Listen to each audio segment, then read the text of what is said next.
The right to repair refers both to an idea and proposed legislation that allows a consumer to repair, modify, or improve a device that they've purchased, rather than being forced into using the manufacturer's limited repair services, parts, and accessories.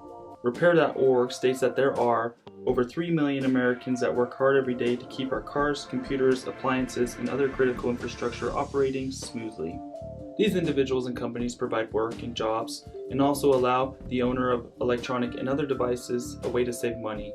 And they also prevent needless and harmful e-waste accumulation. One thing to change is our harmful throwaway culture and the waste of phone and other harmful devices. The first step is to build with quality and to make repairing a better option than wasting and replacing. Second is to guarantee the consumer the right to repair their own device, or to allow them to give their device to a third party for repair services or replacement parts. Much like computers and laptops of today that can last years, so should smartphones and other devices be.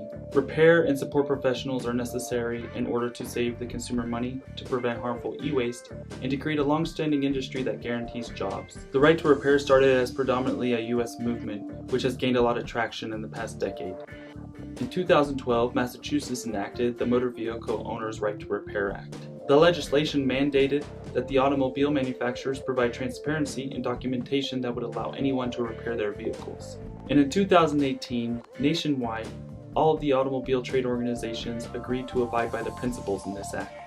Currently, the concept is gaining more attention as Elizabeth Warren has included in her platform the right to repair farming equipment as a federal mandate. The right to repair doesn't just refer to vehicles, farming equipment, and household appliances, but also electronics, which has some of the worst players in the market. Left to its own whims, the market has a way of corrupting what it can for monetary gain. Quote, "The idea of pushing consumers to buy new items quickly by artificially reducing the lifespan of products is hardly new.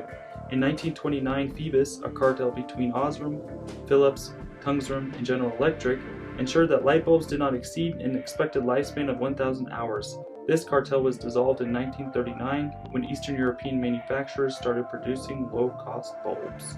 End quote. Artificially reducing the lifespan of a product is nothing new. As documented here, that was seen as early as the 1920s.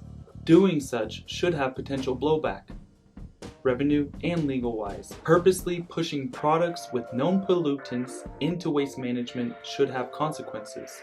Apple was caught red-handed, throttling processor speeds with old devices' operating system updates.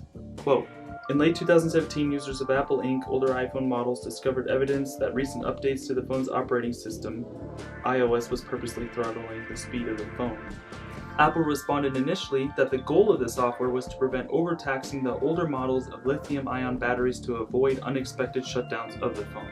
At the time, Apple was ardently opposed to the right to repair and allowing third parties to service and fix their devices. These, some would say, unethical practices would, 1. Allow Apple to artificially dictate the lifespan of a device, 2. Prevent appropriate repair, and 3. Push consumers to replace the artificially deprecated device with a new one.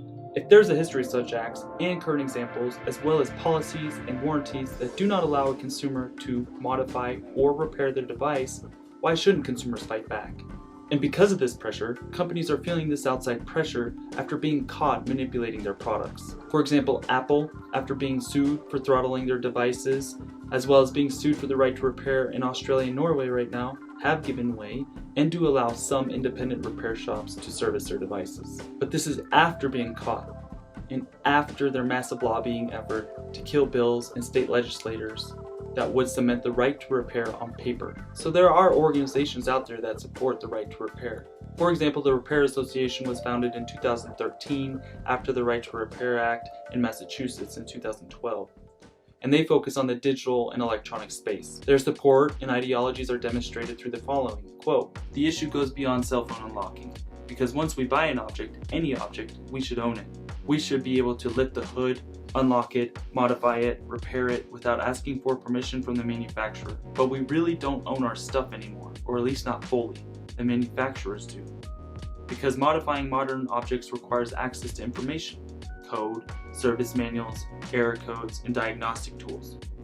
Modern cars are part horsepower, part high-power computer. Microwave ovens are a combination of plastic and microcode. Silicon permeates and powers almost everything we own. This is a property rights issue, and current copyright law gets it backwards, turning regular people like students, researchers, and small business owners into criminals. Fortune 500 telecom manufacturer Avaya, for example, is known for suing service companies, accusing them of violating copyright for simply using a password to log into their phone systems. That's right, typing a password is considered reproducing copyrighted material. The Repair Association is not alone in their quest to pass legislation to allow the consumer the right to repair the products that they purchase. SecuRepairs.org is another organization made up of security professionals that consider themselves tinkerers, innovators, and fixers. In their mission statement, they state, "The right of owners to repair, reuse, fix, modify, and improve the stuff they own is central to our identity as a nation. For 3 centuries, an implicit right to repair, grounded in common law, has been central to the United States' growth and development as a nation. It was the foundation for America's thrift, helping farmers, business owners, and individuals endure lean times by eking extra years and decades out of tools, equipment, automobiles, electronic, and other possessions." End quote. Many of these professionals in their respective companies rely on the right to repair to exist as a business. They're fighting for survival when in reality their existence should be a non-issue and should be normal and essential to extending the life and usage of your electronics. Another organization that is providing groundbreaking work is iFixit, the free repair manual. And in their mission statement, they state, "Repair saves you money, it saves the environment, and it connects us to our things. Ditch the throwaway economy." Short and sweet, the org highlights that the right to repair is your right. You bought the device. The right to repair creates jobs and is sustainable. The website is also full of extensive repair guides. I highly suggest you look at them. The website has a Q&A forum, teardown guides for electronic devices, and also a tools and parts store. Dismantling FUD, fear, uncertainty, and doubt. In SecuRepairs.org's statement of principles, they refer to FUD, which stands for fear, uncertainty, and doubt, and is a tactic used by lobbyists for the appliance and electronic manufacturers. The premise and narrative used against the right to repair has mainly been fear-based, which usually is telling and typically demonstrates that a side of an argument or issue is hiding its true motives behind the guise of protecting us from an unknown and malicious enemy. Article 5 of SecuRepairs' Statement of Principle reads, "As technology evolves and reaches deeper into our lives and communities, new and vexing problems and dilemmas are unavoidable. These new and unimagined problems may challenge the assumptions and truths about security, privacy, and the rights and responsibilities of individuals that we hold dear. As security professionals, we recognize this inevitability. We also believe that the best way to navigate these as yet unseen challenges is by proceeding from facts and not FUD, fear, uncertainty, and doubt. Too often in our field, the unknown drives conversation about how best to manage technological change. Too often, scaremongering and hypotheticals that serve narrow commercial or political interests are used to derail otherwise fruitful discussions and debate. As information security professionals, we know that only by focusing on facts and not FUD will we arrive at responses and policies that balance change and innovation with security, privacy, safety, and civil liberties. In our advocacy, we will adhere rigorously to the facts and call out fear, uncertainty, and doubt whenever and wherever we hear it. Security through obscurity. One argument that manufacturers have made in order to prevent us from receiving documentation, diagnostic software, replacement parts, etc., is that it gives hackers the ability to hack the device. They consider it a cybersecurity risk. But newsflash, hackers do not need this information in order to enact a hack. That's the point of hacking. In other words, gaining unauthorized access to overcome a technical problem or sometimes commit a crime and exploit an individual or system. Hackers always have and always will know how to hack with or without a manual. It's the third parties and consumers that need these manuals in order to enable their own security measures, be aware of security loopholes, and amend an issue. Joe Grand of Grand Idea Studio states, "We know from hard experience that security through obscurity is a myth. Keeping the workings of electronic devices secret does nothing to reduce the threat from motivated, resourceful hackers or cyber criminals. Instead, it prevents legitimate owners from maintaining and repairing their property as they see fit. Manufacturers who support right to repair will actually improve, not weaken security, by providing access to documentation and genuine high-quality replacement components." And as SecuRepairs.org states, there is no security through obscurity. Quote, "There is no security through obscurity. This is axiomatic and a core principle of modern information security, first articulated by the Dutch cryptographer Auguste Kirchhoff, who stated that a crypto system should be secure even if everything about the system except the key is public knowledge. As information security professionals, we reject all arguments that proceed from the assumption that obscurity equates with or enhances security. Arguments that seek to conceal the workings of a product in the name of security so as to undermine the rights of owners or their agents to service, repair, or modify their property are prima facie false and should be rejected as such. True verifiable security is the product of secure design and thorough testing and improvement, not secrecy. Systems that rely on secrecy rather than provable security are destined to fail. As the Boston-born lockmaker Alfred Charles Hobb noted, rogues are very keen in their profession and know already much more than we can teach them. End quotes. The fact of the matter is, the manufacturers that are against the right to repair and that also artificially reduce the lifespan of their devices are only focused on their bottom line, revenue. Revenue is amoral, and if a company is not steered by morals, then their actions could have a global impact. Electronic waste, aka e-waste, is a serious global issue. Electronics contain pollutants and cause pollutants when we properly dispose of them or recycle them. And the shift in our manufacturing ethos from quality to quantity has also caused a shift in our consumer ethos. In 2012, an estimated $206 billion was spent on consumer electronic goods. Of that, only 29% of the generated e-waste was recycled. This is despite US regulations on how e-waste should be recycled. Some of the lack of recycling is due to laziness, some of it is due to ignorance, and some of it is due to the fact that the manufacturers see constantly disposed electronic goods as lucrative revenue streams.